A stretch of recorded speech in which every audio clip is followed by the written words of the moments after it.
And welcome in, ladies and gentlemen, to another edition of the Top Dog Talk podcast. A little bit abbreviated, change of pace. We call it an audible. I had some last-minute logistics I had to work out, so I drug Dan in here on a Monday night. As you can see, Dan is ready to go. Has a flannel on today. This is a different look for you, Dan. Is it a flannel? I just got back from well, yeah, it's a flannel. I just got back. Okay. I got on my jeans, my cowboy boots, and I had on a cowboy hat and everything. I mean, I was all dressed up. I was ready to go. Football banquet, but I'm ready, man. Let's go. Let's do it. Dan, hot topic. We got two questions tonight to kick us off. We have, first off, what is your favorite? Let's do two. Let's do two. Okay. Your top two favorite football movies. I want you to go first because I've been waiting to hear yours. You said you knew it immediately. I want to hear what yours too are. I'm the movie guy. I love movies. I can do this all day. I want to hear yours first. Let me make sure I get the name right. All right, so obviously, my second favorite movie of all time. It's a cop out, Dan, because it's easy. Okay. The Blind Side.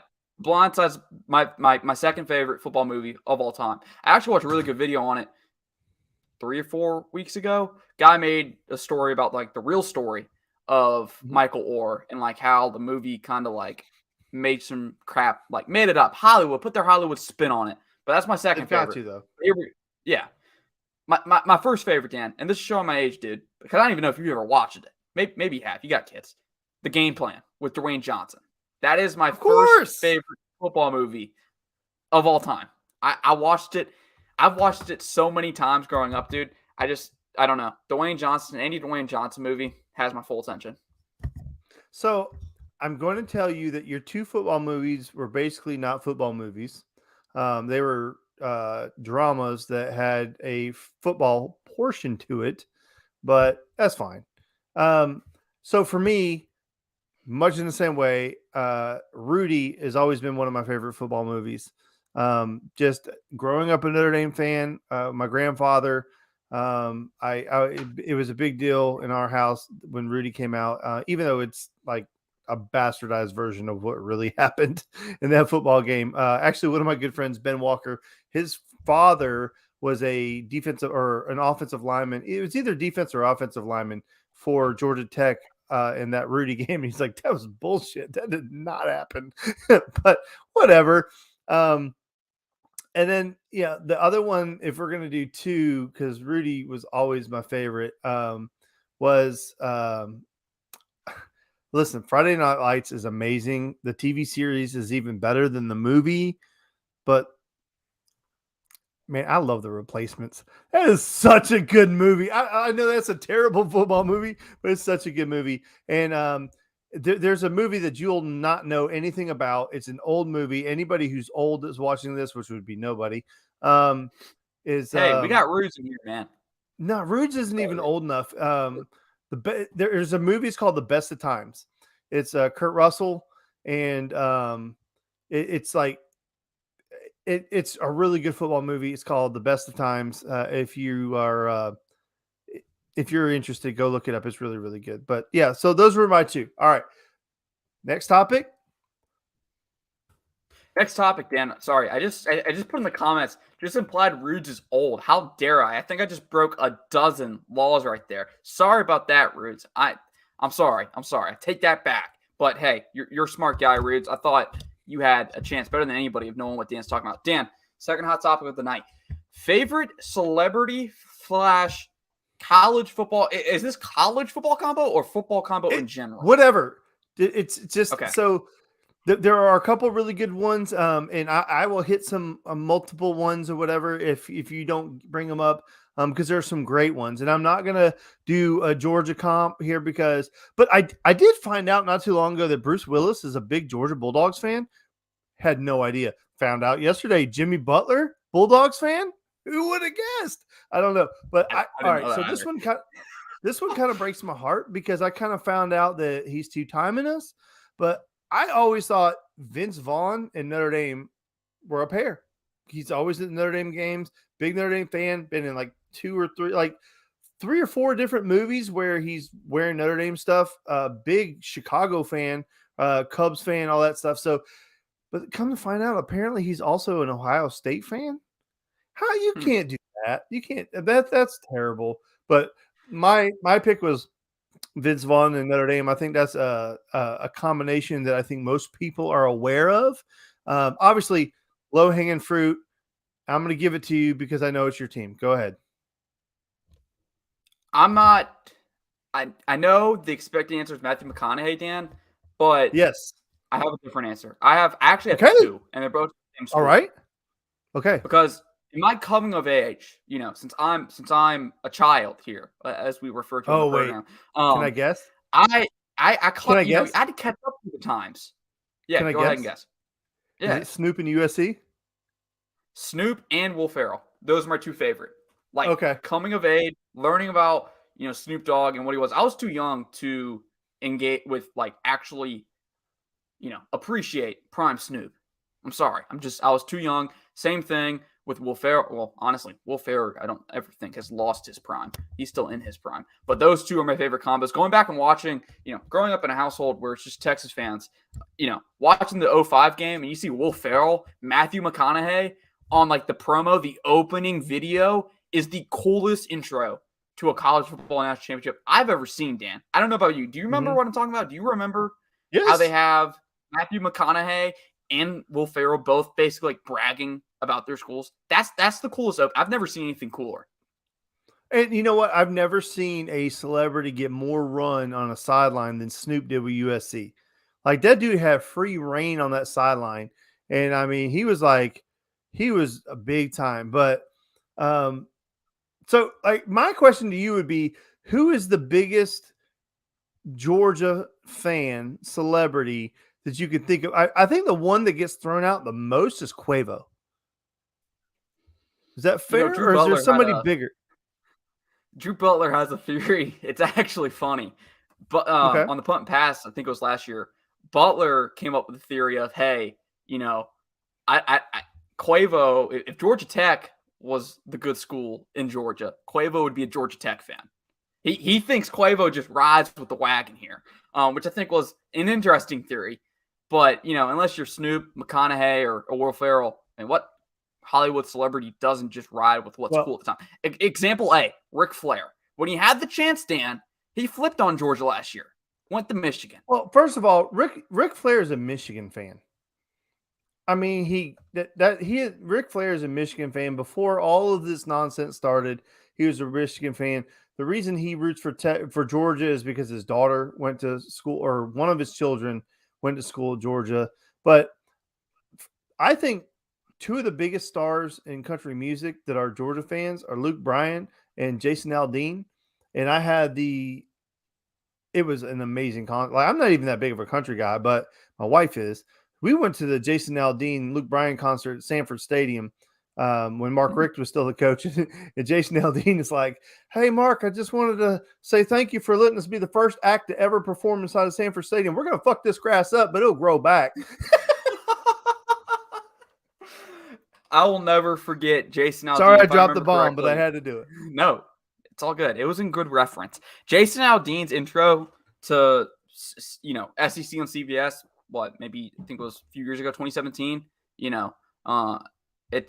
I forget what the song was called, but yeah, I'll always consider Jason Aldean.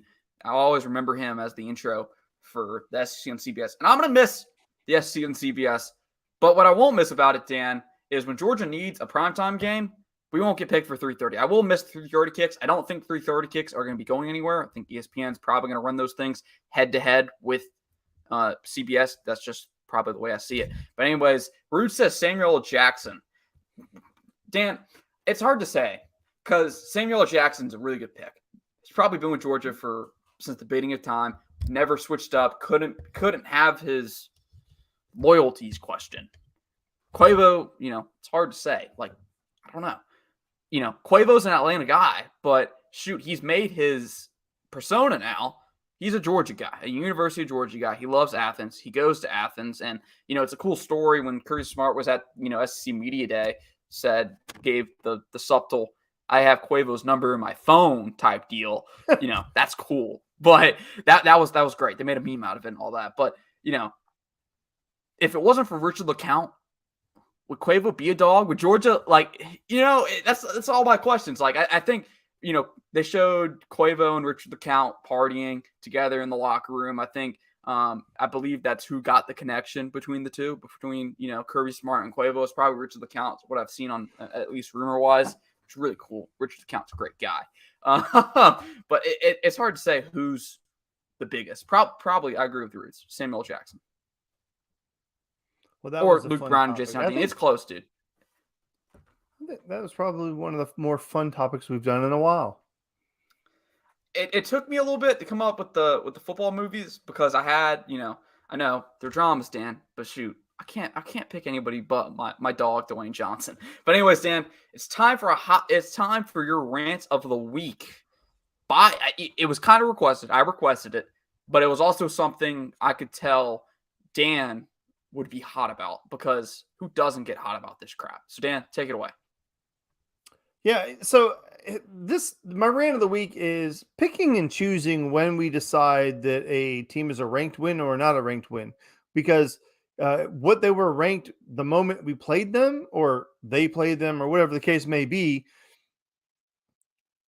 or what they're ranked at the end of the year. And I can understand both takes, but it really pisses me off because a lot of people are just convenience on this. It's whenever the team that they don't like, or that they're arguing against, they're like, oh, well, they don't have any ranked wins based on who's ranked right now.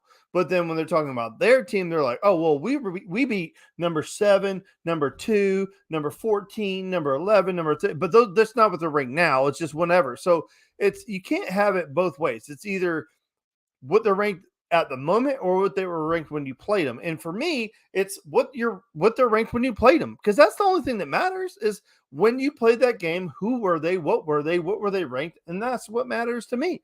And that's the part that I take umbrage with, is because, like, right now they're saying, oh, Georgia doesn't have any ranked wins, or Georgia doesn't have this or whatever. It's like, we played a bunch of teams that were ranked, and look, Tennessee was number 1 in the country, but now they're like, oh, well, their best win is against the number 7 team or number 6 team in the country. It's like, they were number 1 when we played them. So if they were, like, don't rank them number 1 if you don't want them to be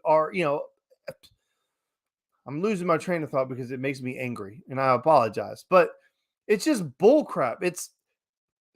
I think the only proper way to do it is, what were they when you played them?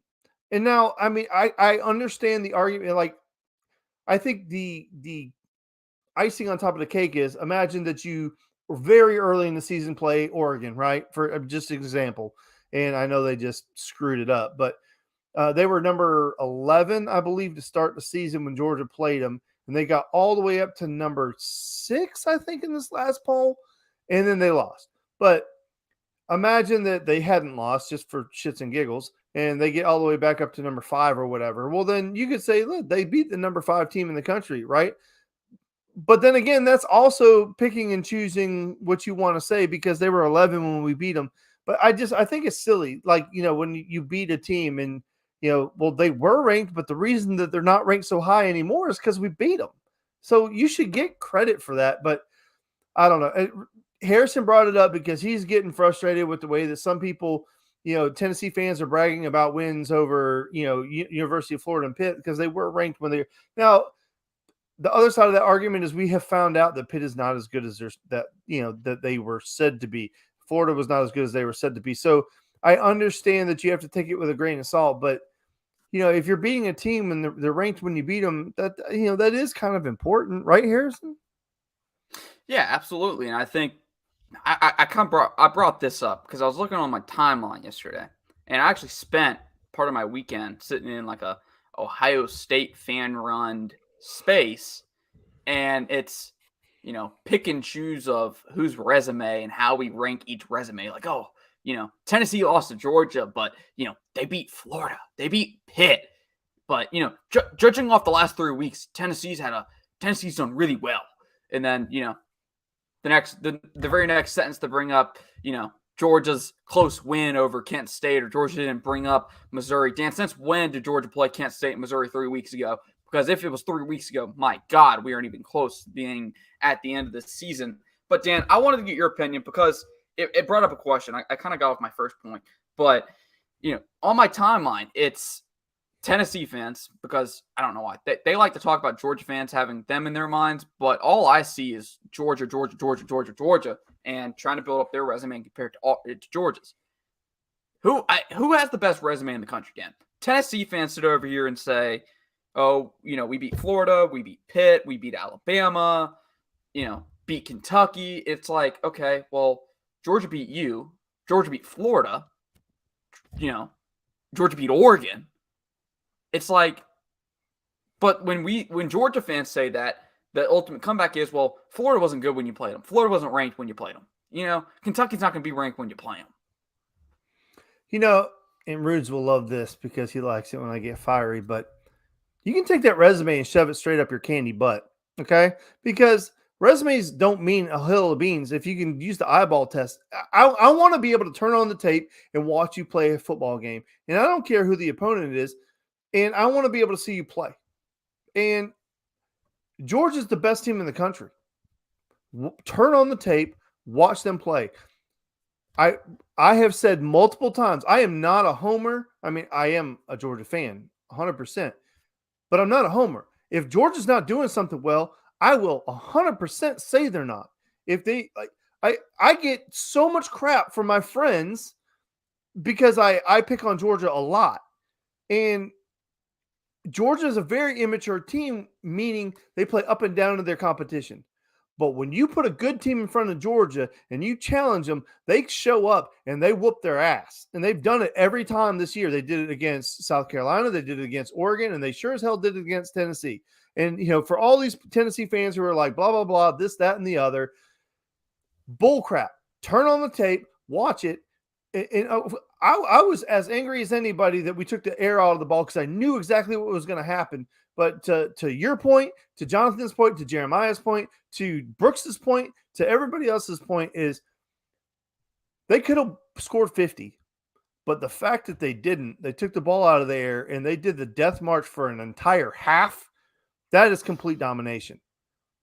And yeah, they got a late second touchdown. Or a touchdown with 4 minutes left to go in the game to make it a game that appears a lot closer. But for a half of football, Georgia decided, we're just going to play keep away from you and you can't score. And that's exactly what happened. And Tennessee is supposed to be, and by many accounts, the other best team in the country. And the other thing, Harrison, is Alabama's not Alabama. So there are a lot of teams getting enormous credit for beating Alabama, and they are not the same team. And now I understand I understand the conversation. Oh, that's bullshit. But all right, go ahead. Take it away. Finish your point. I just wanted to bring that up midpoint. Come on, Dan. Yeah, I get so frustrated with this Alabama stuff, because they're like, well, Alabama's only 3 points away from being, 10-0 or whatever. Okay, but you're not. All right. And there were a lot of other things that played into those games that prevented you from winning those football games. And the biggest difference to me with Alabama is Alabama never let you come that close to them. When Alabama was Alabama and Alabama was doing Alabama things, you couldn't get close to them. There were no moral victories. There were no, hey, we almost beat Alabama. They just destroyed you. And that's what Georgia's doing now.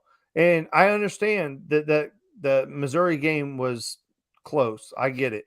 But again, Georgia did not take them seriously. In Tennessee, I am glad you decided to throw Hail Marys, call timeouts, and run hurry-up offense to add on touchdowns because you had to score on somebody because you couldn't do it on us.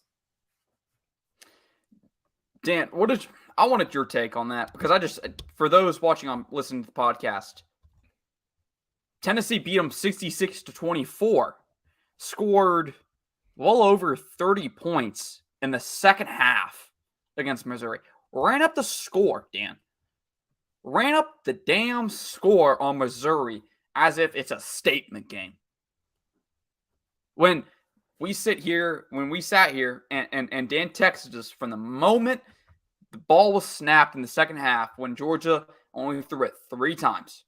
It was, Tennessee's going to take this as a victory lap. Tennessee's going to take this as a moral victory because they didn't let Georgia score but 3 points. Dan wanted Georgia to score, and I got his point. Everybody understands this point. I think most Georgia fans understand this point because all people want to do now is just run up the score because, when you look on Twitter, leading up to the Georgia-Tennessee game, all Tennessee fans did was talk. And then after Georgia won, they had more excuses.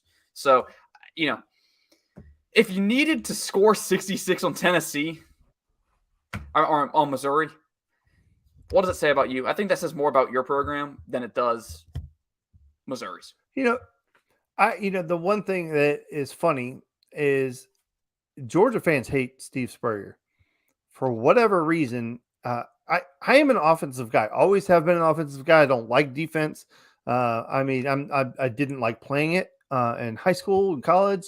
I was an offensive guy. I just was not a defensive guy. Not interested in defense. Like I hear people talking about all these different defensive linemen, blah blah blah. It's like I'm like, all right, cool, whatever. I don't know. Like, let's talk offense. I'm ready for that.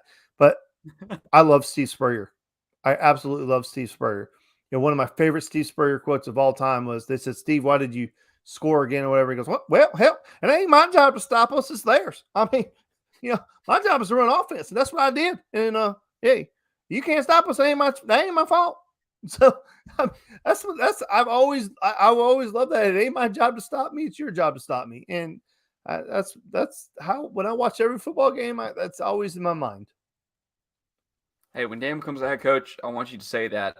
If you become a head coach, I want you to say that if someone asks you if you run up the score on somebody. Dan in Youth League would have been a menace as a youth coach. I'm sure you probably did coach, knowing your son is playing high school football now. But, Dan, we got to talk about Saturday because Georgia got back to what they did, to what they were last year. Was a game that reminded us of the dominance they showed last year in the regular season. Was to me, the first time, putting Tennessee aside, that Georgia went in there and really got after their backside for 4 quarters. Now, my whole thing is there's one thing that wasn't reflective of the score. The halftime score doesn't tell you anything about the game. Yes, you had a momentary momentum swing after the punt return, that they took for a touchdown right before the end of the half. And partly it's on Georgia because in the past years, Dan, as much crap as people like to give Kirby Smart for not being aggressive, for not putting his foot on everybody's throat when he could or should, he tried to put his foot on their throats right before they have to go down and score, and it backfired. It backfired bad on Georgia. It backfired, and that's probably why he never liked to do it. But now, in a time where dominance is key, where the eye test is prominent, where if you're not beating teams 66-24, everybody doubts you. But hey, Georgia played a pretty good game. But I do have one concern, Dan. The turnovers have to stop. I've never seen a Georgia team turn the ball over like they have this year. And maybe it's just it just happens. Maybe the defenses, maybe there's parity in college football that everybody so desperately wanted and everybody's getting better. Maybe that's the case. I don't know. But that is the one thing that I think you can point to and say Georgia needs to get better at taking care of the football. And you probably need to get better on defense at taking away the football, wouldn't you say? Yeah, they 100% do. And I think a couple times now in the pregame with different analysts and whatever. Now, I understand we've been on CBS a couple times, so we've had the same people there. But they've brought that up multiple times where Georgia's turnover margin is negative, where we've given up more turnovers than we've gotten the ball back. That is a major concern. Championship football teams usually have a pretty high turnover margin where they're winning that battle. Turning the ball over is not good. Penalties are worse, in my opinion. Yes, I agree with you that you can't turn the ball over. Okay, I mean, I'm never going to argue that turning the ball over is not a bad thing. But penalties for me are far worse. And if you are an undisciplined team that's getting a ton of penalties, that scares me a lot more. I do notice that whenever Georgia starts hammering teams, they will have a drive or two where everything's a personal foul, everything's a late hit, everything's a hold, everything's a pass interference.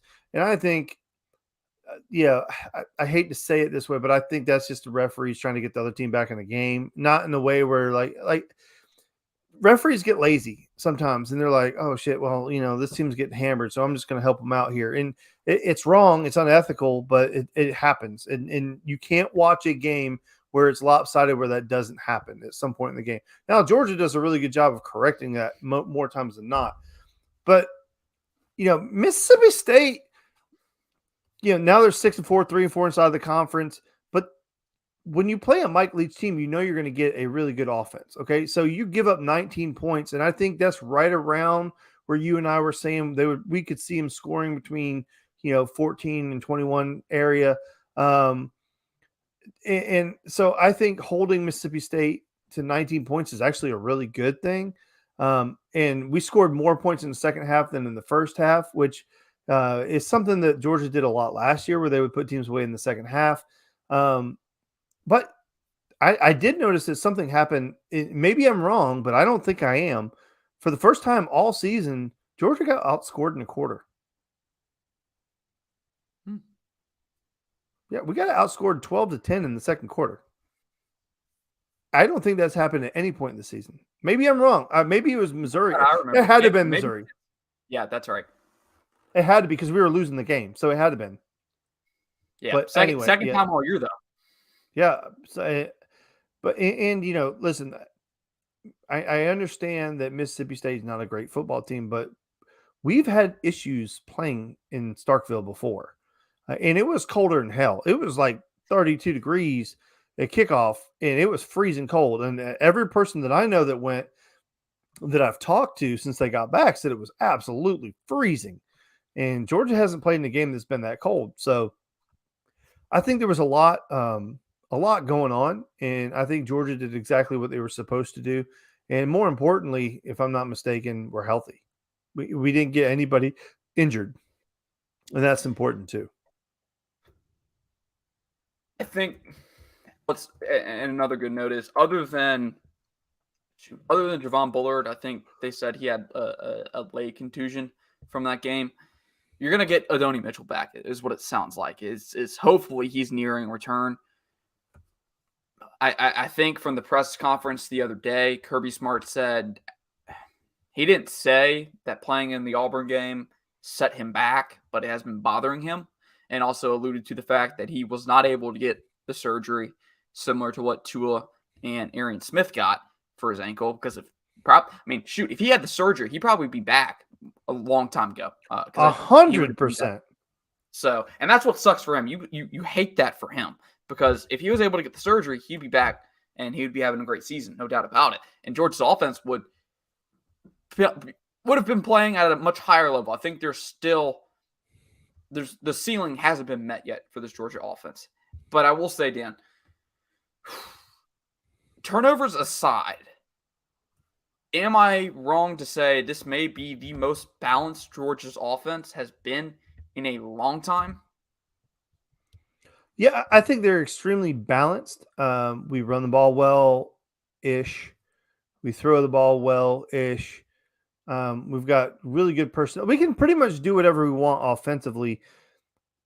I will say our defense is good, but they're not the same as last year. They're just not. They don't have Jordan Davis. And Jordan Davis up front with Nakobe Dean at linebacker, we stop the run so much better than we do this year. Like playing Michigan scares me a little bit more this year. Scares not the right word, but gives me concern a little bit more because Michigan runs the ball extremely well. And I don't think we have the ability to stop the run like we did last year. Maybe I'm wrong, and I love being wrong. But I just don't – our defense is not the same as it was last year. Now, I think they're very, very good, right? I think balance is a good word. I think we're better on offense and defense combined, better than any other team in the country is. But I think there are offenses that are better than us. I think there are defenses that are as good as we are. I think there are defenses that stop the run better than we do. But I think we stop. Post that for Rudes. Yes, I understand, but I'm just saying, like, we're not the same, and I get your point. I get your point. I'm The comparing eye it to the test greatest isn't ever, there. Yeah, the eye but test isn't there, but a lot of right. people will come to you, and I don't like this because the stats don't tell the whole story. We're seeing all the statistical comparisons that Georgia's statistically is playing to the level they did last year, but the eye test isn't there. It's Yes, you only have Jalen Carter. it's only the run defense that bothers me. I just don't think we're as good at stopping the run. Everything else is fine. I'm not We concerned gave about up anything more else. 3 or 4 yard carries, like 4 or 5 yard carries, more explosives in the run game than Yeah. Georgia had for a little while. But I think that's with the territory. Plus, the good thing that I think Georgia's going to realize, and it's going to be, and it was, I think it's going to be like losing George Pickens last year, is playing without Jalen Carter for the stretch of games that they did is going to be so much better down the line for Yes. next year. Beryl Alexander got exposed. Nazir Stackhouse is a name that everybody's talking about now because he played so many snaps. Georgia's going to be much better for it for playing without those guys. And same thing with Ononi Mitchell. You know, Dylan Bell has gotten a lot better because of it. You got Lab McConkey back to form. You know, back to form. He's playing like himself. Had a really great game Saturday. I will say that not having Jalen for a couple weeks stretch, when he came back, it was much more noticeable how dominant he was that he's back. Like, I had a hard time. Like, he didn't jump off the page to me before he got hurt. But then watching our defense play without him for 3 weeks, it was about 3 weeks, right? Am I wrong? It was about Yeah, three about weeks. 3 weeks. So when he came back in that Tennessee game, I was like, "Oh my god, yeah, he's back. That's the guy. That's the guy that we think is the best player in the country. That's our guy." I mean, it was And it made you obvious. appreciate him more. You know, it's Oh like last yes, year it with Jordan did. Davis. Everybody's appreciating him now because they know what it's like not to have him, or they know they're not going to have him for much longer. Yep. On offense, my issue is I don't think we have the star power that we had in the past. Like, we had George Pickens, right? We don't have anybody that's anywhere near George Pickens' level of talent. Um, I love our backs, right? I think they're good, but they're not elite backs. They're not the Georgia backs that we're used to. And I'm not, listen, There's no don't, transcendent talent, is what right. you're There's saying. not Yeah, a Nick I know Chubb. exactly what you're saying. Yeah, There's not a Gurley and there's not a Chubb. And there's not a DeAndre Swift. None of those guys. And, like, I think Zamir White was much better last year than we give him credit for. I think now we're starting to see that he was a lot more James Cook. dominant. Yeah, and James Cook. Like, I don't think any of those guys are as good as James Cook is. And I'm not. Hey, we got some spammers. Yeah. Spam? Damn, maybe we're getting found out now. Maybe the people are starting to Hey! notice us. I want to take that as a So compliment. anyway, Thanks to go ahead, Dan. thanks to the Wild Girls. No, I listen. Yeah, I think they're balanced. But anyway, let's move on to the Kentucky game. I think we've kind of beat that. What are you most excited about in this Kentucky game? Because we were, in the preseason, we were talking about trying to make a road trip, a boys trip. All four of us are going to go up there to the game. But now, like, I think Jonathan's going, but I got no interest in going now. It's like it's not even a good game anymore. So what are you interested in anything? Are you excited about anything? I think the biggest thing, and it's been the main point of Kirby's presser Monday, is Georgia's going to get another chance to show how tough they are against the run, to what we just talked about, because you're playing a really physical, really tough, really big Kentucky front, offensive line and big backs. Chris Rodriguez, pretty good back. He's a good running back, a physical running back. Hasn't really done anything against Georgia in the past because Georgia's run defense, like Dan said, has been elite. Yeah, I think they held him to like 2 yards. He was leading the SEC in rushing, for God's sakes, one year. Then he came to Georgia, got 2 yards, and no longer led the SEC in rushing. So we're going to get a moment to see what Georgia's run defense is really, really what it is.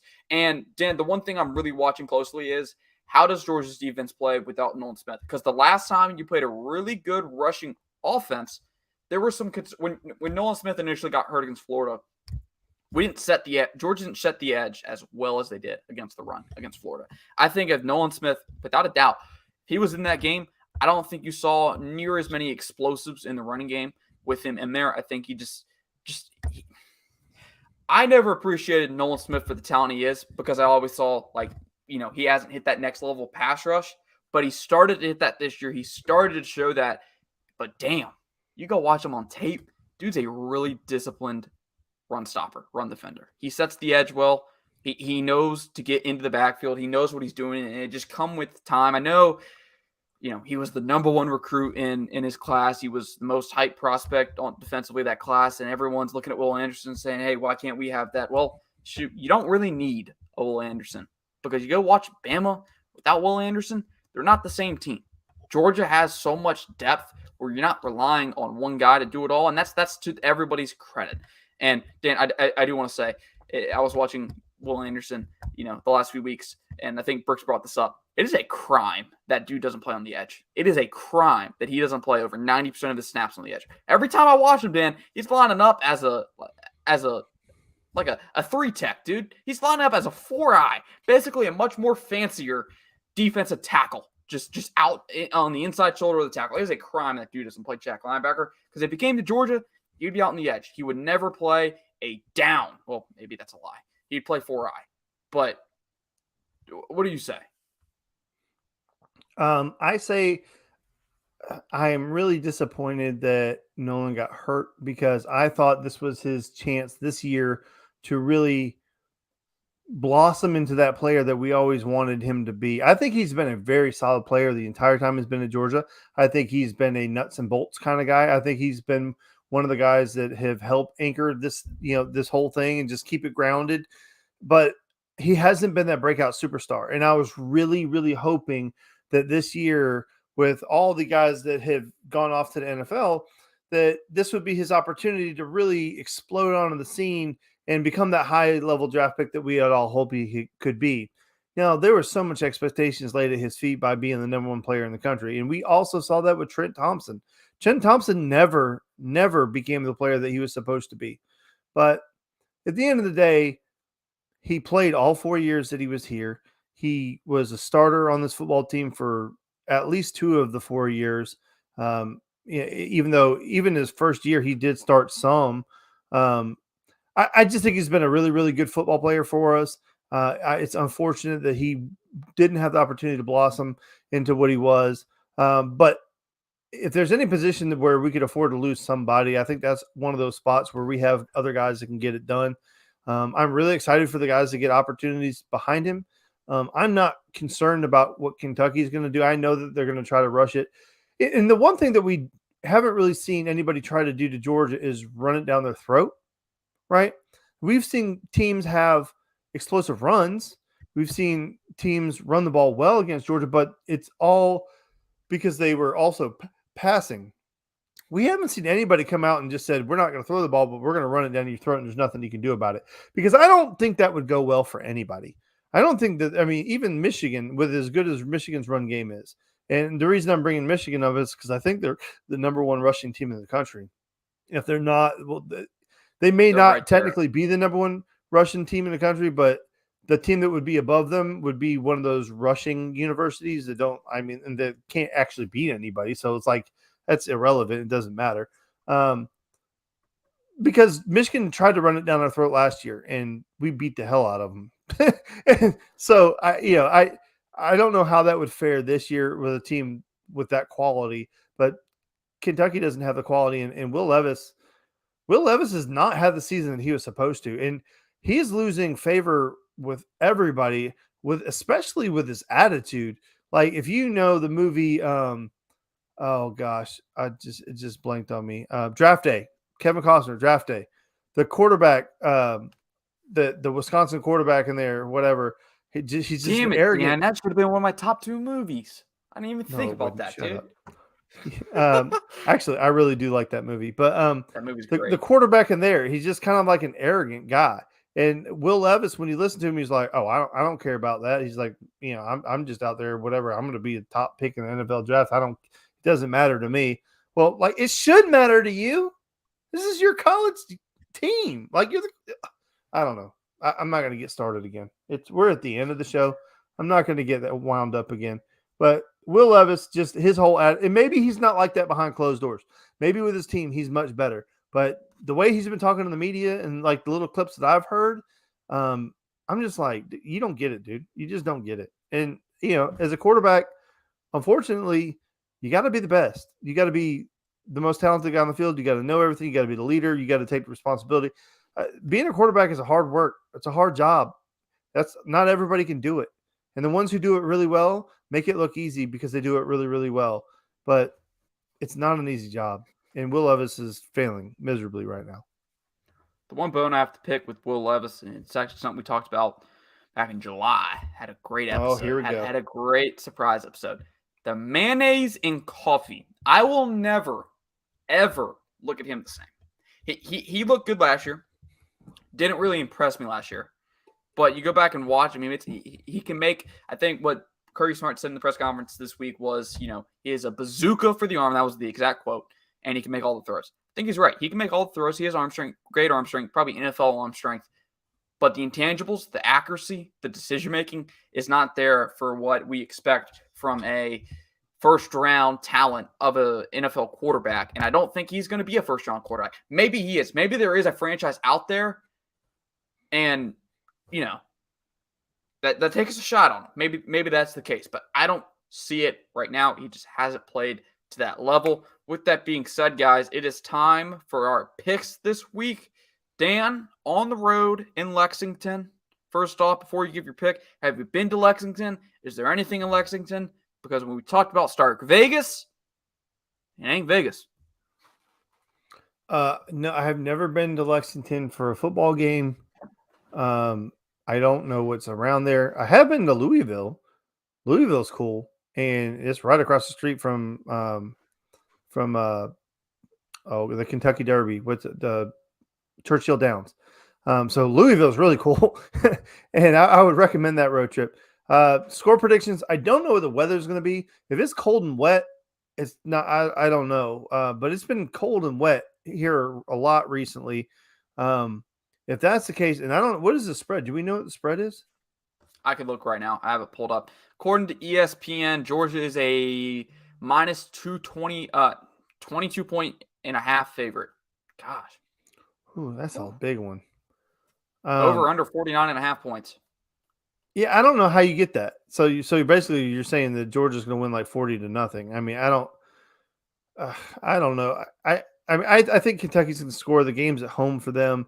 If it's cold, that means they're going to run the ball. I don't know. I'm going to say, I really don't know. I mean, Vanderbilt put up 24 on Kentucky. Good God. I'm going to say 38-17 is what I'm going to say. I don't know. I don't know what that comes out to spread wise. So I don't know, but I'm bad at math. 38-17. This whole year's been interesting, Dan, because Georgia's 6-4 against the spread. Coming into this year, Georgia was one of the best teams against the spread. This year, just you've had the fluke games. The Samford was a humongous line, a lot of points, even for playing against Samford. They couldn't cover it, and then you didn't cover against Missouri, obviously, and a lot of other teams just because of these big spreads. And that's the point where it's at in the Georgia fandom. And by the way, guys, I saw a tweet. I believe it was Steak Shapiro said, make sure you enjoy the golden age that is Georgia football right now. Enjoy it. Enjoy the football games because they are playing at an extremely high level and an elite level that you don't see very often. My pick this week, my score prediction, I think Georgia will probably, I'm going to be in the same range as Dan. I think Georgia's probably going to score 38 points. Maybe they eclipse 40. Like Dan said, depends on weather. If it's raining, I could see this being an ugly game. Georgia only throwing it. They're probably going to throw it probably 30. Their usual 30 to 37 times. That's what they like to do. They like to air the ball out. But if it's nasty down there, they're going to take the air out of the ball and, just pound them. Because, what's Georgia's good at, what Georgia's foundation was for the first few years in Kirby Smart was just playing man ball and inserting your will on the other team. You still see principles of that play, even in the run game today. And you see it on defense. They insert their will on their opponent. I think Kentucky's probably going to score a touchdown or two. Hey, I just hope, Dan, because, Mark Stoops definitely going to have money on this game. He had that 20-play drive last year to go score a touchdown at the end of the game. 20-play drive because he didn't want the spread to hit.